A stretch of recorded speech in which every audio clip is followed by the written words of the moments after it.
कर बोला, वो बात ऐसे है, आज तो अम्मी ने तुम्हारी फेवरेट कड़ी पकोड़ा बनाई है, आज रहने दो ना आइसक्रीम खाने को, ईद पे ले जाऊंगा ना पार्क घुमाने के लिए। मारिया ने गिरेबान से पकड़ा। राशिद, दांत तुड़वाने हैं मुझसे क्या? अब्बू आते हैं तो हम जा रहे हैं, समझे? राशिद चुप हो गया। चाची के पास गया। चाची, हिटलर को समझा लो। चाची मुस्कुराकर बोली, अब क्या हो गया है? वो जबरदस्ती सारे काम करवाती है, उसको बोलो मेरी इज्जत किया करे, मैं उससे बड़ा हूँ। इतने में मारिया भी आ गई। वाह वाह, कितने बड़े हो मुझसे? राशिद बोला, वो मायने नहीं रखता कितना बड़ा हूँ, बस इतना देखो कि बड़ा हूँ तुमसे। मारिया पास आई। बताओ ना कितने बड़े हो मुझसे? राशिद डरते हुए बोला, देख मारिया, मुझे इज्जत से बुलाया करो, मैं तुमसे पूरा 2 घंटे 40 मिनट बड़ा हूं, इसलिए तुम पे फर्ज है मुझे इज्जत देना। मारिया माँ की तरफ देखकर बोली, ओए बंदर, जा अब्बू आ गए, चलो अब्बू से पूछो और आइसक्रीम खाने चलते हैं। माँ मारिया को डांटने लगी। मारिया, बाहर मौसम खराब है, बारिश होने वाली है और तुमको आइसक्रीम खाने की पड़ी है। मारिया की जिद के सामने भला कौन बोल सकता था। राशिद की माँ भी आ गई।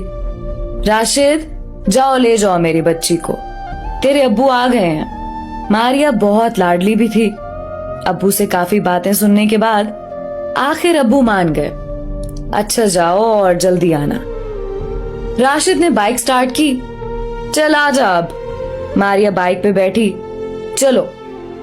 राशिद तंज करते हुए बोला, क्या मतलब चलो? जंग लड़ने जा रहे हैं, लड़की हो तुम, कोई मेकअप करो, कोई लिपस्टिक लगाओ, तैयार होकर जाओ, ये क्या डाकू रानी की तरह? चलो। मारिया गुस्से से बोली, चल चल, तू आया बड़ा मेकअप कराने वाला, मुझे नहीं अच्छा लगता मेकअप करना, अल्लाह ने जैसा बनाया शुक्र अल्हम्दुलिल्लाह। दोनों आइसक्रीम वाले के पास पहुंचे। मारिया का दिल चाह रहा था पिज्जा खाने को। राशिद, चलो ना पिज्जा खा लेते हैं, आइसक्रीम रहने दो। राशिद गुस्से से बोला, आइसक्रीम खानी है तो बताओ, वरना मैं घर जा रहा हूँ। मारिया के सामने हारना ही पड़ता था, जानता था जो कह रही है मानना पड़ेगा। पिज्जा ऑर्डर किया। वहीं रेस्टोरेंट बैठकर बारिश बरसने लगी। बहुत प्यारा मौसम था। रेस्टोरेंट के बाहर मंजर बहुत दिलफरेब था। बारिश बहुत तेज थी। मारिया बारिश एंजॉय करने के लिए होटल के दरवाजे पे खड़ी हो गई। राशिद से कहने लगी, जब तक पिज्जा नहीं तैयार होता मैं बाहर खड़ी हूँ। इतने में एक मनचला लड़का मारिया की जानिब देखकर इशारा करने लगा।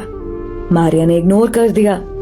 वो लड़का बार बार मारिया को कभी आंख मारता, कभी कोई इशारा करता। मारिया बर्दाश्त करती रही।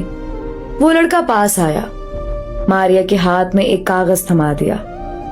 ये लो मेरा फोन नंबर। मारिया का दिमाग घूम गया। उस लड़के को गिरेबान से पकड़ लिया। तेरी इतनी हिम्मत, तू मुझे नंबर देता है, आंख मारता है, शक्ल देखी है अपनी, बंदर कहीं के, बड़ा आया रांझा। लड़का भागना चाहता था वहां से। मारिया ने गिरेबान से पकड़ लिया। आंख मार मुझे, मार ना आंख। सब लोग इकट्ठे हो गए। राशिद ने देखा बाहर क्या हुआ है, वो भी आया। मारिया सबको मुखातिब करके बोली, ये मुझे आंख मार रहा था, मुझे नंबर भी दिया इसने, इसकी इतनी हिम्मत। उस लड़के को 2-4 थप्पड़ भी मार दिया। लड़का आहिस्ता से बोला, बाजी माफ कर दो, गलती हो गई। मारिया गुस्से से चिल्लाने लगी, नहीं नहीं, आंख मारना मुझे, मैं पुलिस को कॉल करूंगी, बड़ा शौक है ना तुमको नंबर देने का। राशिद आगे बढ़ा। मारिया छोड़ो उसे, वो माफी मांग रहा है। मुश्किल से उस लड़के को छुड़ाया। वो लड़का 500 की स्पीड से भाग गया वहां से। सबने कहा, वाह क्या बहादुर लड़की है। राशिद मुंह में बोला, ये लड़की नहीं, हिटलर है, हिटलर। मारिया बाल में हाथ फेरते हुए होटल के वेटर से बोली, पिज्जा नहीं रेडी हुआ क्या? वेटर डरते हुए बोला, बाजी रेडी है, आप आ जाएं। मारिया सामने बैठी हुई थी। राशिद आहिस्ता से बोला, मारिया, हर जगह पंगा जरूर करना होता है तुमने।